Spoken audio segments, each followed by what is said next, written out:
Hello, welcome to another video in the Tech Work Group Manager series of videos. My name is Noel Bruton.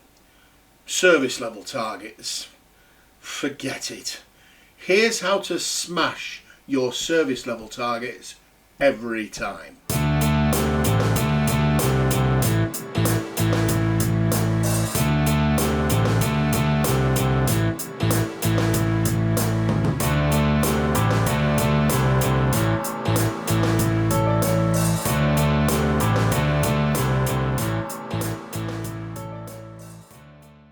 Imagine a world where your work group has no backlog. Every reactive request that comes in, you resolve really quickly. Everybody's calm. There's no stress. The users and your other customers think you're amazing. Your staff think you're the best boss they've ever worked for. Well, it's real, because that's exactly what Joe achieved. Joe was the head of a desktop support work group in a big corporate consultancy client I had a while ago. Joe's group was one of many around the country. This being a big corporation, it had emplacements in most cities in the UK, and they were all fairly similar. Office blocks, bunches of users, the demand and the environment were similar throughout, and they all had desktop support groups like Joe's.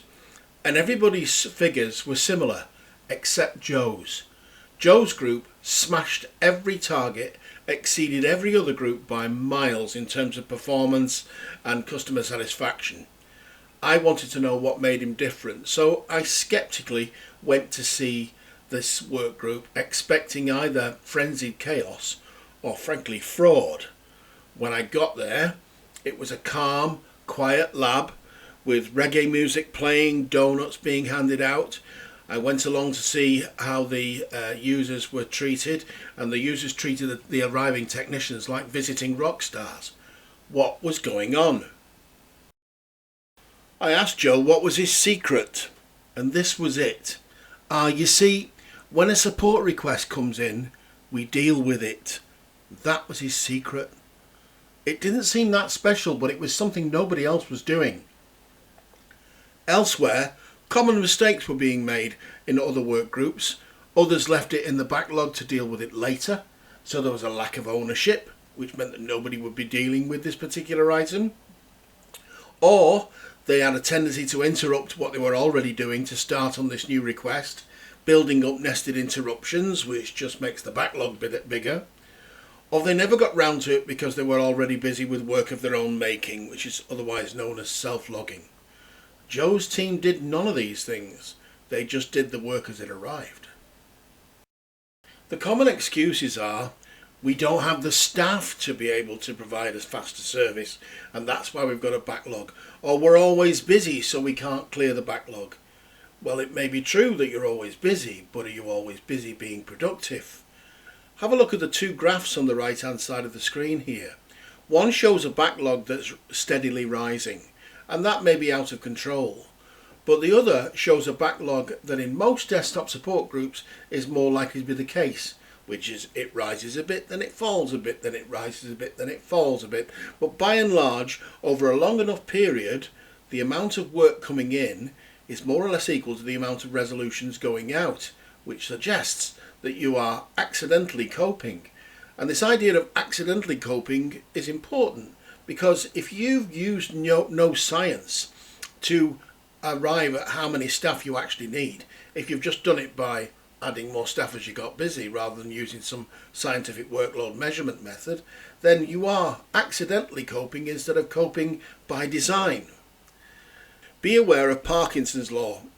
C. Northcote Parkinson coined the phrase, work expands to fill the time available. It was supposed to be humour, but the thing was, it was often true, and that's why it got adopted into business thinking. It's time to get objective, to face up to our own illusions. Stop letting your workload just happen to you. Instead, manage it. Be the controller of your workload, not its victim. If you want to smash your service targets and you want to put in a high power performance, the first thing to do is to forget service levels. These are an anachronism, they really are. This P1 is 2 hours and P2 is 4 hours. It's nonsense. It's arbitrary and unscientific. Why is it 2 hours and not 27 minutes? Why is it 4 hours and not the day after tomorrow? They're typically just historical habit, hangovers from old mainframe maintenance contracts that are utterly meaningless nowadays. If instead you just organise to get the work done, you'll blow this anachronism away. There are 4 key concepts to keep in mind when you're going to smash your service level targets. Firstly, anticipate the incoming work. What are they going to ask of us? What work do we have to do? Not just the reactive stuff, although that's clearly important, but also the other stuff that we have to do, like the project work and the maintenance work and the administrative stuff and so on. Quantify all that. How often are we typically asked to make a reactive response? And when that happens, what is our mean effort to resolve, the actual manpower that we consume in real time to resolve a given reactive style of inquiry? Get to know this is a number. Once you've got that number, you can make decisions based on it. And once you do have it, the place to go is to ring fence. Isolate resources to deal with clusters of work. So have some people just dealing with the reactive work, have some people just dealing with the projects, have some people just dealing with the BAU, the business as usual, and the administrative stuff and so on. And to make sure that people don't get stifled by that work, regularly change the staff assignment between the reactive, project and BAU work. It reduces monotony, but it also broadens people's skills. And here's a tip: form rotational sub-teams that will swap in and out of these various tasks and let them compete to provide the best service. You'll find that it's motivational typically, and you'll find that the service level rises as a result. In my experience, it's the ring fencing that does it. That's what really makes the difference, this isolation of resource to concentrate on something.